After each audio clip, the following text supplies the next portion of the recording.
August last year 2023 nung nag-apply kami ng visa application namin. And September last year ay nag-biometrics nga kami. After ng biometrics, ayan, passport request na kami. And after that is visa stamping na siya. And also that month ay nag-book na agad kami ng ticket. At February, sabi niya napili naming flight date. And ayan, finally we're here.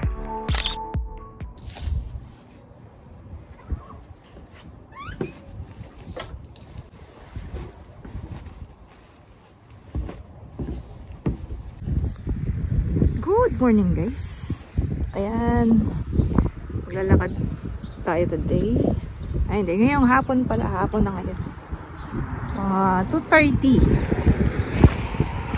Medyo ayan, madulas pa rin kasi nag-ano pa rin siya. Yung mga snow nagtutunaw-tunaw pa. Kaya ayan, dahan-dahan pa rin. Ang ganda kasi maglakad kasi ang sarap ng sikat ng araw. Pero ayun, malamig pa rin. Kaya malamig pa rin. Mahangin. Kaya ayun, malamig pa rin. Kaya ito, madulas. Dahan. Ayan, nagtutunaw pa rin yung mga snow. Kaya ingat-ingat pa rin sa paglalakad. Kasi pag nadulas ka, nako, hindi rin. Pero yung pwede kang mabalian. Nako, nakalimutan ko na naman yung salamin. Taas ng sikat ng araw. Ay, may basura. Ayan, oh. Ibig sabihin ng ganyan. Tapos, pwedeng kunin ng iba kung gusto pa nilang gamitin. Ito yung nilakaran namin dati. Nung 3 days pa lang kami dito, naglakad kami dito. Yan yung old video na sobrang daming snow. Ngayon, dahil spring na, ayan, natutunaw na yung mga snow. Pero salamat dito walang hindi basa. Hindi basa yung nilalakaran. Kaya, yan, sarap ng araw. Pero sana may shades ako dito para hindi nakakasilaw. So, yun nga yung gusto kong pag-usapan natin. Bakit walang tambay sa Canada? Ano kaya magiging sagot nyo? Yan, comment down below. And ano kaya yung possible answer? So nung nasa Pilipinas pa ako, naisip ko, bakit kaya walang tambay sa Canada? Actually, sa Japan din naman, nung nakapagtrabaho ako doon, wala din naman talagang tambay sa labas. Pero kasi yung mga tao doon, may mga trabaho, may kanya-kanyang sa buhay, and mga sila Bombay, nagpapa 5-6 sa atin sa Pilipinas. So ayan yung bahay na ginagawa nung dumaan kami. So ngayon parang malapit na siya matapos. So yun, construction. Ang lalaki ng bahay. Malaki din siguro yung bayad kasi malaki. Unang-una siguro kung bakit ang ganda ko. Kung bakit walang tambay dito sa Canada, kasi nga unang-una malamig. Kahit na ngayon, kahit pa spring na ngayon, malamig pa rin siya eh. Hindi katulad sa atin sa Pilipinas.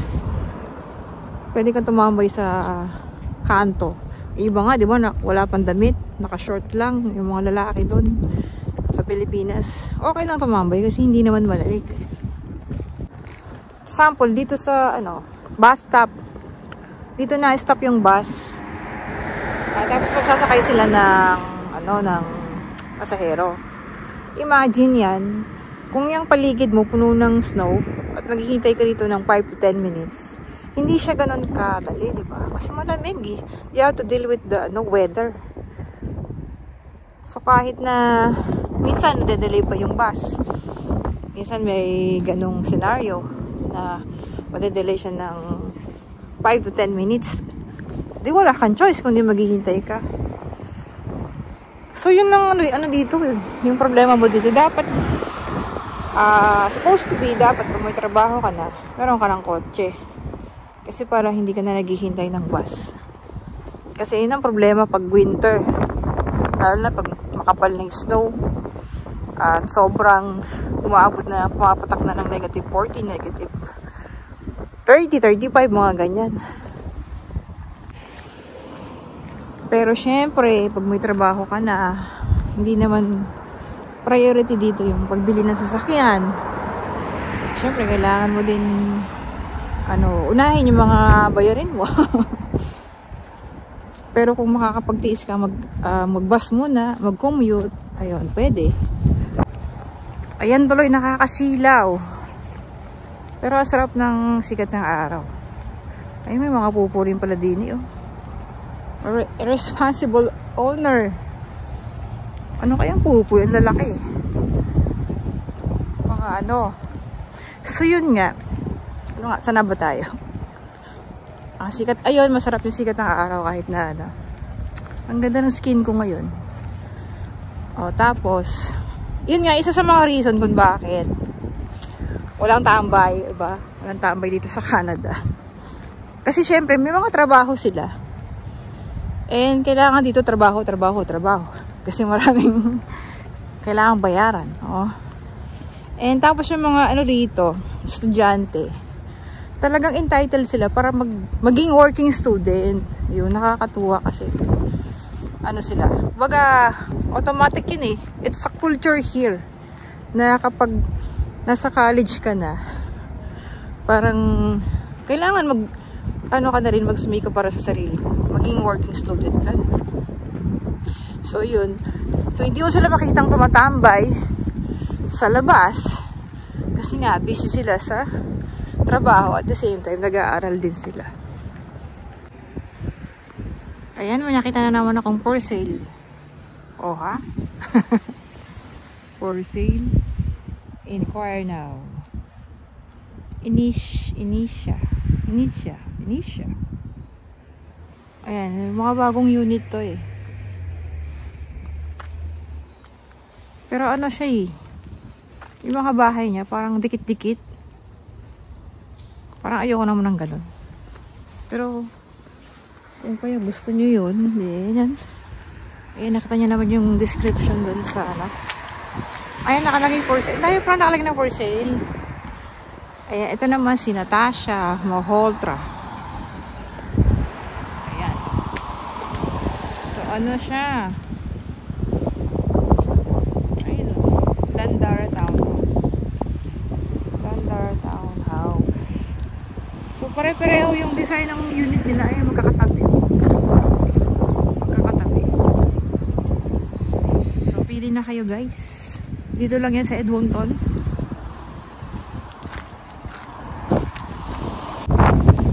Ayan, malapit na ako sa bahay namin. Tapos nakita ko to. Ito yung pinuntahan ko nung nakaraan. Tapos ayan, natutunaw na siya, oh. Yung yellow, nung nakaraan, natutunaw na siya. Ayan, oh.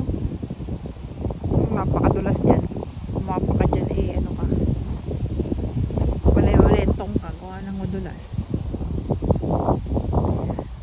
Spring na talaga. Ayan, natutunaw na yung mga snow.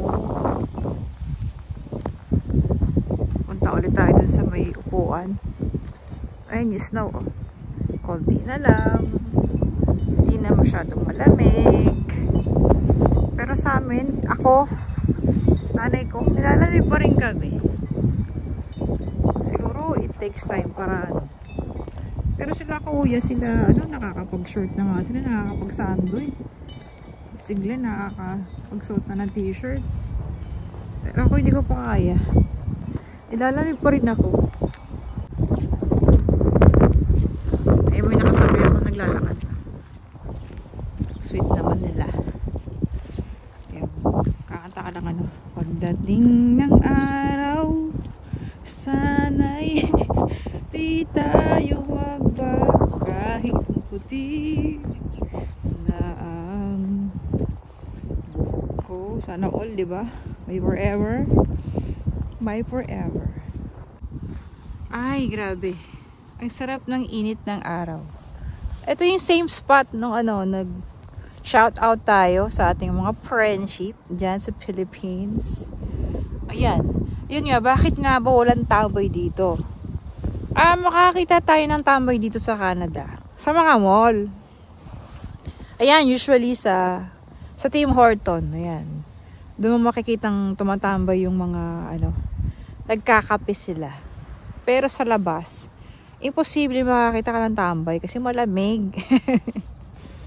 Tapos yung makikita mo mga tambay sa mga mall, yung mga senior na, yung mga retired na. So, yung mga ini-enjoy na lang nila yung kanilang buhay. Kasi naman, syempre, nagtrabaho sila for the rest of their lives. And yun. Tapos kasi dito, ang mas marami dito is Tim Horton.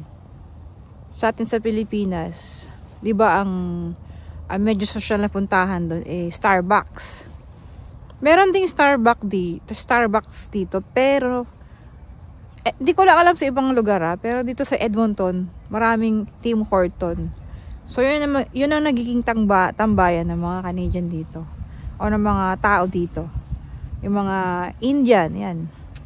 Natatawa nga ako sa nanay ko kasi sabi niya, nung unang dating namin dito, sabi niya, bakit ganun yung mga Canadian? Maiitim sila. Yung tinutukoy niya, yung mga mga Indian, mga Bombay. So akala niya yung mga Canadian is maiitim.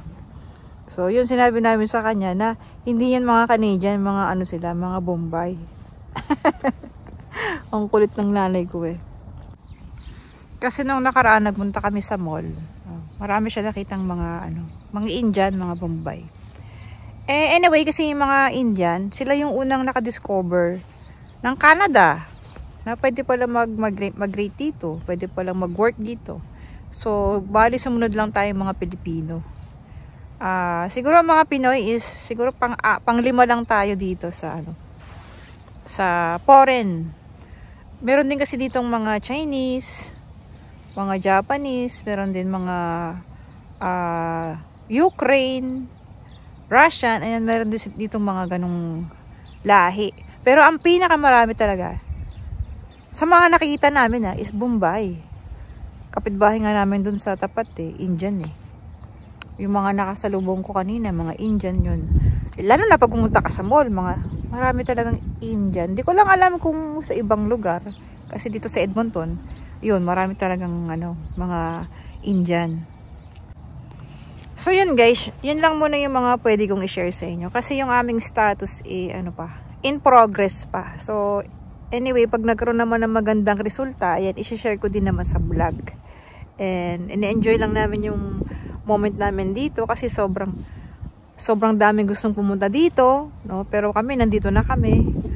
Yun, pagdating namin dito, nakapunta na kami agad ng Lake Louise, ng Lake Abraham, nakapunta na kami ng Canmore, ng Banff. Yun. Ang tawag doon, extra blessing. Kasi yung makapunta ka lang ng Canada, blessing na yun.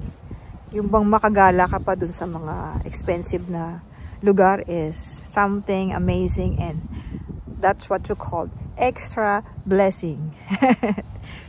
Thank you, Lord. Ayan.